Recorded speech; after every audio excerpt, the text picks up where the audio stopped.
In today's video, we have a single terrifying story. I've received a few comments from you guys asking me to do some single story videos from time to time like I used to, and recently an author by the name of Samhaysom was kind enough to allow me to share this short story with all of you. He's an incredible writer, and I've left a link to his Reddit and website in the description, if you wish to check out more of his work. Of course, a huge thank you to him for allowing me to make this video possible. Remember, you can send in your own stories to rylhstories@gmail.com. If you enjoy the video, please be sure to drop a like and comment. Subscribing if you're new is also very much appreciated. Enjoy the video, and as always, I hope you all have a great night.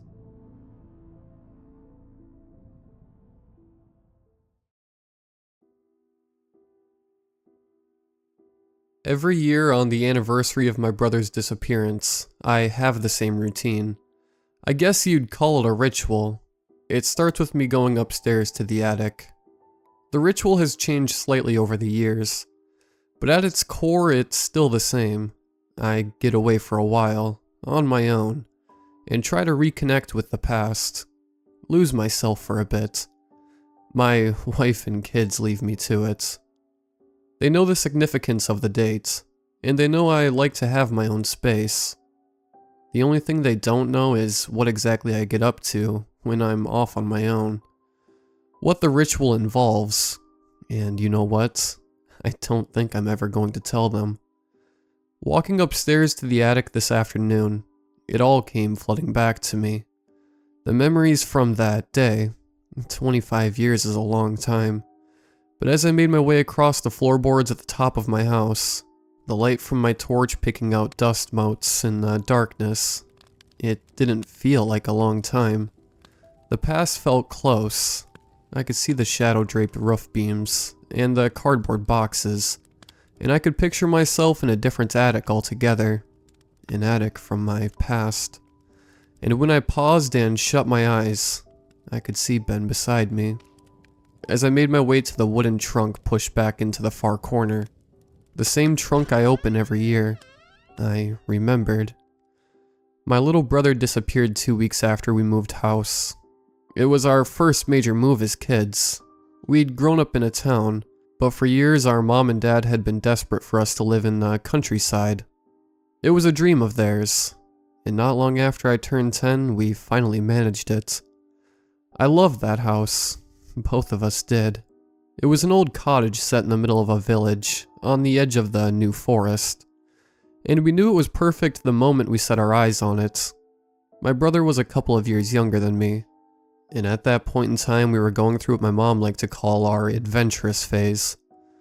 An expression she normally accompanied with an exasperated voice and a roll of the eyes. Ben and I loved exploring stuff. It didn't matter what. Climbing trees, building rafts, investigating the abandoned sawmill that sat along a footpath a mile from the village. As soon as we moved, we were in new territory, and we did our best to investigate it as quickly and as thoroughly as we could. But nothing held our attention quite like the house itself. The place felt like something out of a storybook. It was old. Not old in the same way our previous home had been, but old. Something from a different age. Exposed wooden beams ran across the ceilings. A giant fireplace took up almost a whole wall in the living room. The doorways were so low, our dad kept cracking his head whenever he forgot to duck through them. The house felt like it had secrets too. Black and white portraits of long dead people lined the walls, their eyes seeming to track our progress when we walked by. Shadowy nooks and crannies lay in every room. The outline of a tiny door, inexplicably set halfway up the wall in the downstairs bathroom, lay behind damp and peeling paper. For two kids who loved frightening themselves and daring each other, it was heaven. And the main object of our attention quickly became the attic. We found out about the attic from Mr. Richards. He was our new next-door neighbor. Mr. Richards was a skinny, gray-haired man who lived on his own. To my brother and me, he looked about as old as the house itself, probably older. We were playing football in our back garden about a week after we'd moved in, and I can still remember the way his voice made me jump. "You boys explored the attic yet?" Ben had the ball and I was going in for the tackle when Mr. Richards spoke. We both froze and spun around to find him leaning against the wooden fence that ran between our gardens, watching us. "Yeah, we went up there on our first day." It was Ben who answered. Although Ben was younger, he seemed to have been born with a confident side yet to find. Although we did everything together, it was Ben who came up with the ideas. And it was usually Ben who spoke to adults. We helped our dad shift some boxes up there when we moved. "No, not that attic." Mr. Richards grinned at us, and I was mildly disgusted to see his 2 front teeth were missing. "I mean the other attic. The secret one." He had our attention now. Ben and I walked a couple of paces closer to the fence, the ball forgotten behind us. Once again, it was Ben who answered. "How do you mean, secret attic?"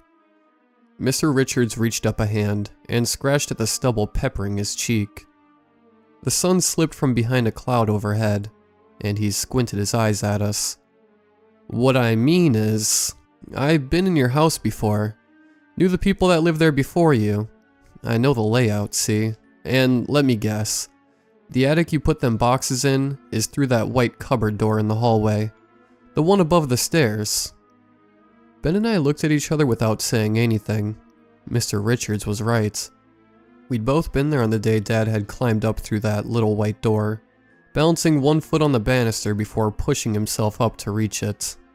We'd passed the boxes up to him, with the promise that he'd help us climb up so we could see inside too at the end. It had been disappointing. The space in the cupboard extended away towards the back of the house, but there was nothing inside but beams and insulation. Mr. Richards didn't wait for us to respond. "Well, that's not the real attic," he continued.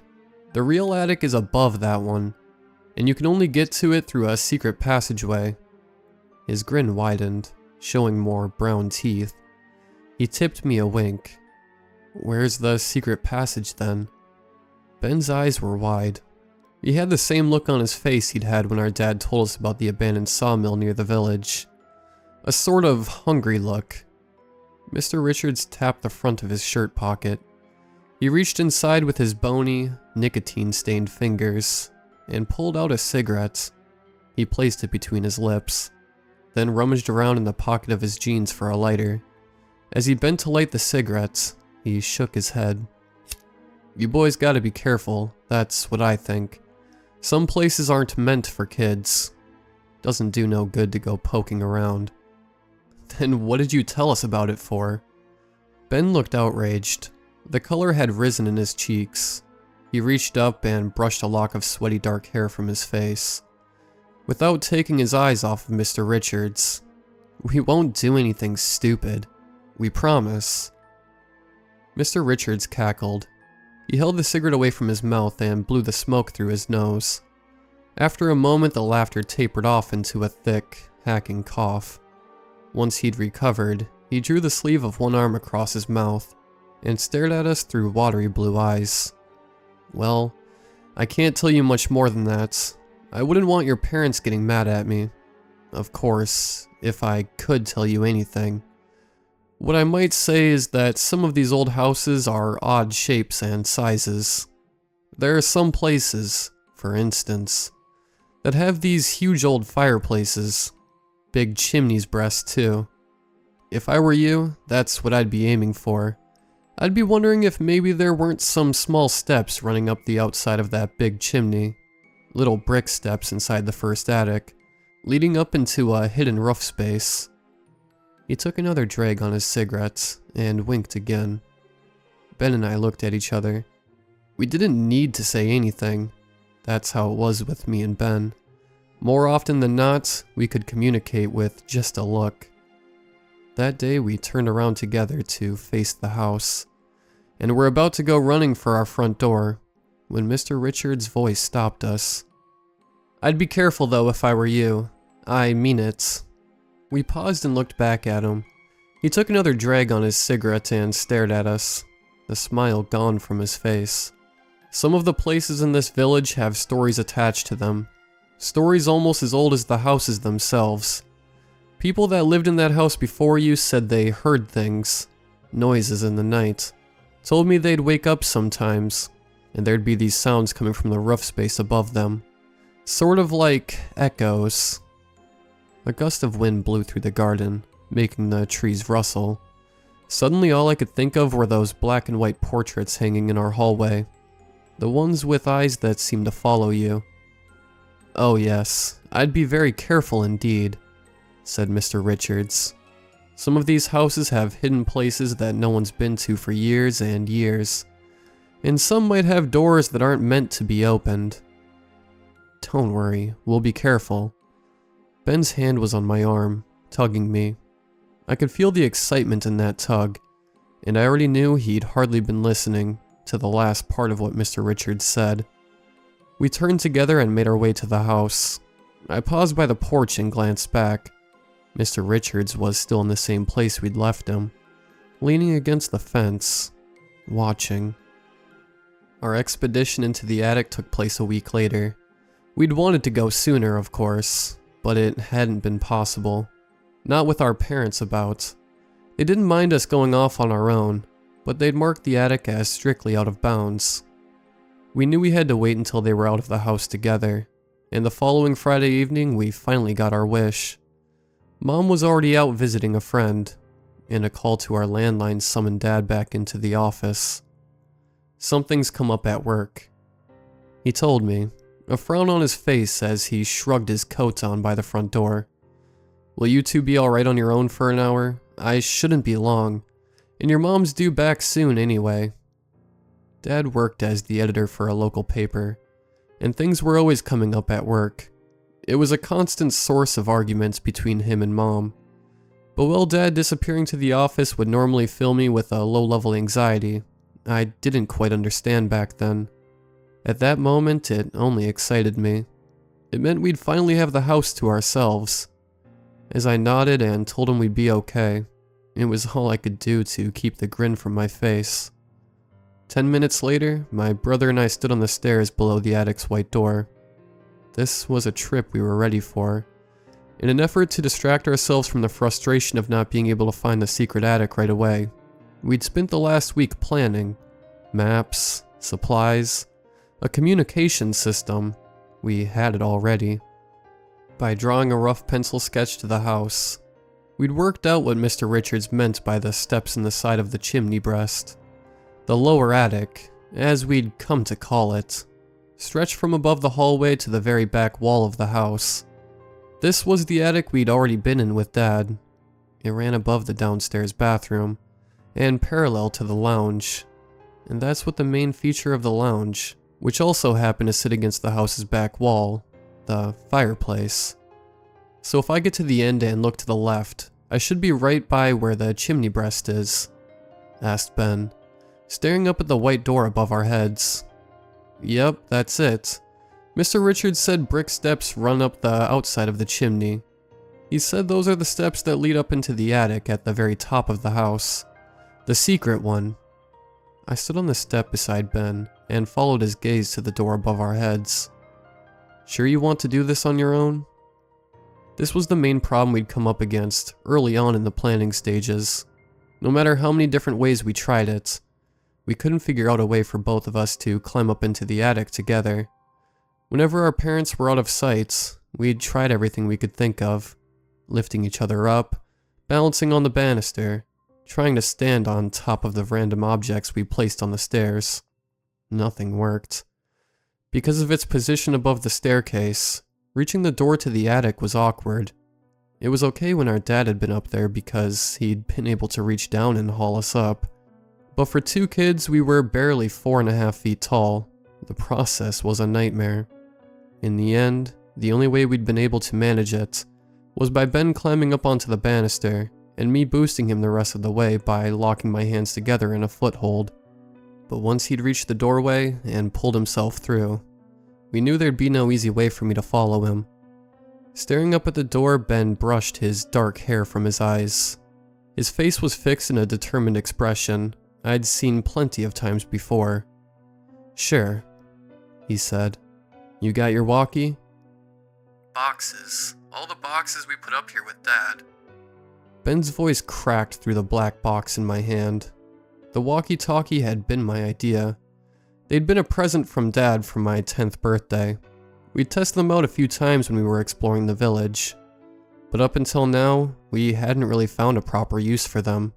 But they were perfect for this. They meant Ben could tell me exactly what he was seeing the whole time he was up there. We'd even come up with a system. Once every 10 seconds at least, Ben would radio back to me with an update. Just a word or two, to tell me what he could see at that exact moment. I told him it was so I could keep an accurate log of everything. But really, it was so I'd be able to know he was safe. From my vantage point at the top of the staircase, I could just see into the open white door above my head. The darkness glowed with the beam from Ben's head torch. I pressed the button on my walkie. "Can you see the back wall of the attic yet?" "No, not yet. I'm just getting past all the boxes. It's tricky because there's all that green stuff on the floor, so I can only step on the beams." "You mean the insulation?" "Yeah." "Well, go slowly, okay? If you step on that stuff by accident, your foot could go through the ceiling. Then we'd really be screwed." I glanced at the digital watch on my wrist. Gone 8. Had Dad said what time Mom was due home? I couldn't remember. The last thing we wanted was for her to get back while Ben was still in the attic, though, so I was on high alert, straining my ears for the sound of a car coming down the road by our house. We had a system for this, too. If I heard Mom pulling up in the driveway, I'd press the button on the walkie and call Mayday 3 times. And if Ben got into any trouble up there, he'd do the same. For the time being, though, there was no approaching engine in earshot. There was nothing much at all in earshot, for that matter. I could hear the wind gusting outside, and the occasional creak as the house settled around me, but nothing else. My brother and I were alone. "It's freaky up here, Max." Ben's voice was a low whisper, issuing from the walkie speaker. "There's cobwebs everywhere. It's like nobody's been up here for 100 years. I shivered. Although I was wearing a thick jumper, it felt cold in the hallway. There was something about Ben's words that caused a faint worm of unease to stir in my stomach, too. What was it Mr. Richards had said to us the week before? Some of these houses have hidden places that no one's been in for years and years. That was a weird thought, wasn't it? Ben might be the first person to see the secret attic in a long, long time. Maybe even since the house itself was built. Mr. Richards had said something else, too, that I couldn't quite remember. Something about doors that weren't meant to be opened. Max, you there?" Ben's voice almost made me jump. I lifted the walkie to my mouth and pressed the talk button. "Here, Ben, what's up? What can you see?" "The back wall's up ahead, Max. I can see it with my torch. And there's something else, too." The worm of unease twisted in my belly. What? "There's this dark patch up in the corner of the attic, over to the left. It looks like a hole in the wall." A weird mix of emotions filled my stomach. There was excitement down there, sure. The kind of nervous energy I'd felt before going on a roller coaster the first time. But there was something else, too. A faintly sick feeling. For the first time since we'd started this mission, I had the sudden urge to call Ben back. I didn't know why I felt this exactly. But it was there all the same. A nagging in my belly. Ben wouldn't come easily. That was the thing. He didn't seem to get anxious about stuff the same way I did. But I thought I might be able to convince him if I needed to. And if that failed, I could always tell him Mom was home. My thumb hovered over the talk button, but I hesitated. What exactly was I worried about? It was just an attic. It might be old, and it might be full of cobwebs, but that's all it was. Just another roof space that we hadn't been in yet. And before I had a chance to think any more about it, Ben's voice cracked through the speaker again. "Beams. More cobwebs. There's a low beam running from the left to the right." Ben was listing everything he could see. Another 10 seconds, another update. Sticking to the plan. I'm near the end now, Max. I can see bricks on the left. More bricks. Oh, hang on. There's stairs, Max. I can see little stairs on the left, leading up into the darkness. He'd found it. Found the secret way up that Mr. Richards had mentioned. I didn't know what I'd been expecting exactly. But just then it felt like the unease in my belly was winning over the excitement. My stomach felt the way it did at school before a test. I strained my ears, listening for the sound of a car on the road. And right then I was hoping I'd hear it. I was hoping Mom would come back. That way I could call Mayday to Ben, and the game would be off. There was nothing though, just the wind outside, and the silence of the hallway. Then the sudden crackle of static barking through the box in my hand. Max, you still there? I'm on my way up, Max. I climbed up on the beam, and I'm about to go up the stairs. I can't see anything up there yet. It's dark. Be careful. It was all I could manage. I stared up at the open white door above me, trying to see if I could still make out the faint glow of Ben's head torch. I couldn't. He must be so far back now the light wasn't getting out. Brick steps. More brick steps. Cobwebs. Ben's voice sounded fainter now, farther away. I wasn't sure if it was the extra wall and distance between us, or if he'd started whispering. I glanced around the hallway, trying to distract myself from the growing unease in my stomach, and my eyes fell on a portrait on the wall beside me. One of those old black and white ones, an elderly woman, impossibly small and shrunken, stared out of the frame. Her black eyes watched me from an expressionless face.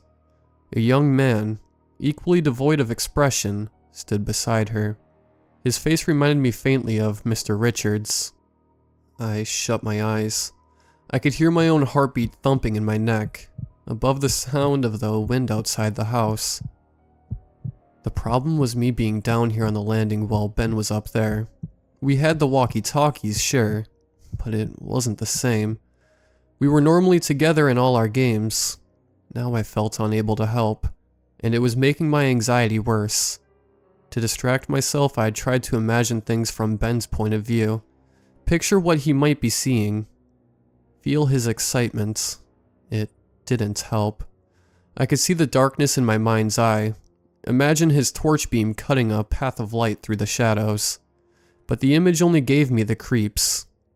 More darkness. Jeez. It's really dark up here, Max. It's like my torch isn't working properly. He'd be close to the top now. I could feel it. Almost in the secret attic. In my head I had a sudden flashback to Mr. Richards, leaning against our garden fence, grinning. More brick steps. More darkness. Hey, are you sure you want me to keep updating you? Even if it's all the same stuff? What I wanted was for Ben to give up and come back. Stupidly though, I didn't say that. I just thumbed the button and said yes. Okay, I think I must be nearly... Yep, I'm at the top now. Ben's voice had dropped to a whisper again. I thought I could detect a hint of uncertainty in it, but it could have been my imagination. The stairs have stopped, Max. It's really dark up here. Was that the sound of a car engine in the distance? I shut my eyes again, straining my ears, but I couldn't tell. The wind was playing tricks on me. Dark. Wooden beams. Dark. Was Ben speaking even more quietly? His voice sounded like it was coming through a pipe. Dark. Dark. Wait. Hang on. The worm of unease was a knot now. It felt like something alive and moving inside me. Max, there's something up here. Up ahead. A car engine. Yes, I could hear it now. Over the wind. There was no mistaking it. There's a door, Max. Ben's voice was ragged and faint, and I could no longer detect the excitement in it. Now all I could hear was the fear I felt myself. It's in the middle of the attic. It's dark red. The knot of worms clenched tighter. The people in the black and white photo leered out at me. In the distance, the hum of the car engine grew. I moved my thumb over the talk button, ready to call Mayday, but Ben spoke again before I had the chance. It's red. A red door. The walkie growled static in my head. Ben's voice was almost lost in it. His next words were the last full sentence I ever heard him speak. I'll keep my thumbs down as I go through it. Ben, no, don't. Mayday, Mayday. I hammered down the talk button and yelled into the walkie, but it didn't work. Static still crackled through the speaker. Mayday, Mom's here, Ben, come back. Mayday. Time seemed to slow down. The thing I remember most about what happened next was the sound. 4 sounds, all blurring together into one. There was the bass drum of my heartbeats, high up in my neck. In the background, howl of the wind. There was the sound of Mom's car, drawing closer to the house. And there was the static. The static surged from the black box in my hand and, for a short time, eclipsed everything else. It was like my brother had walked into the center of a storm. The sound seemed to freeze me in place. I should have tried the talk button again, and I should have yelled at the top of my voice. Ben was only in the roof after all, wasn't he? But I did neither of those things. Instead, I simply stood there, the eyes in the black and white portraits gazing on, as cracked noise blared from the box in my hand. There were words in the static. I don't know how much time passed as I drowned in that wave of sound, but I heard them. I heard my brother's voice. It was impossibly distant, and I had to press my ear tight to the walkie to hear it at all. But it was there, the ultra-faint whisper of someone speaking from a long, long way away. Dark, dark, dark. Looking back now, I think the words must have been every 10 seconds. I think it was Ben, sticking to the plan. Even then. Dark, dark, dark. Static surged and roared like waves. There were only 2 other words I heard Ben speak before the car pulled up in our driveway. Pink moon. I guess there's a chance I misheard him, but I don't think so. Nobody believed me. That's the short version. I could go into the longer version, the interrogations from my parents and the police officers, and eventually the psychiatrists. But no one needs to hear all that. It's a story we've heard before. There are only really a few other points that matter. The first is the walkie-talkies. They didn't find anything. I told everyone the truth and stuck to it, but it made no difference. When first my dad, and then the lead investigator, listened to the channel my walkie had been tuned to, all they heard was static. They told me I had to be imagining the sound of my brother's voice. The attic was empty too. I don't know how many people went up there and searched in the end, but it was a lot. And none of them found a single trace. No dropped walkie-talkie, no Ben. Their big theory, which I learned from cupping my ears to closed doors whenever I could in the ensuing weeks, was that I'd made the whole thing up. A defense mechanism, they called it. They thought Ben had been abducted, or he'd gotten lost while we were playing some game outside. They thought my mind had created the whole red door in the attic story as a way of protecting myself, shielding me from the trauma of whatever really happened. As for my own investigations, I only went up into the attic once. It was months later, after the initial investigation into Ben's disappearance had died down. The stairs and the chimney were there, just like he said they were, but nothing else. The secret attic was nothing more than an empty, open space in the roof, dust and old bat droppings, but no red door. The last thing worth mentioning is Mr. Richards. He died. It was a month or so after Ben disappeared that I finally thought to talk to him. He was the one who'd told us about the attic, after all, but I never got the chance. His granddaughter found him, apparently. She got worried after he stopped answering his phone. I overheard my parents talking about it late one night, and my dad said he'd heard from Mr. Roberts down the road. that some things had been found in Mr. Richards' house. Some disturbing things. I never found out what that meant though, and it could have just been a rumor. They held a funeral for him in the village church, advertised it on the notice board. The poster they used had a blown up photo of Mr. Richards when he was younger, in black and white. When I saw it for the first time, it looked familiar to me, but it was only later I realized how much it reminded me of the black and white photo on the landing in our house. I used to take the walkie-talkie everywhere I went. Everywhere. I carried it in my bag to school, slept with it under my pillow. I always had it in arm's reach. I learned to stop that though, over the years. It wasn't helping. I was spending so much time in that sea of static that I realized if I didn't take control soon, I might just drown. So now I ration myself. Now I have my ritual.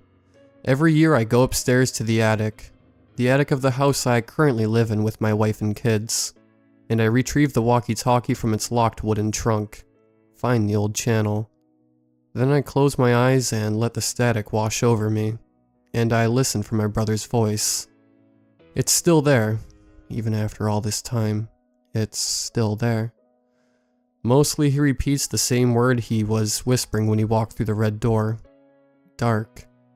But every now and then I'll catch something else. On a couple of occasions he's spoken about the pink moon again, and a few years ago I thought he said the words, cracked sky, and this year, quite clearly, I heard him whisper something he's never said before. Silver Lake. I talk back to him too sometimes, even though he's never responded, and even though I know, deep down, that he probably can't hear me. I talk to him just in case, because if there's even the slightest chance that he can, he'll know I've never given up.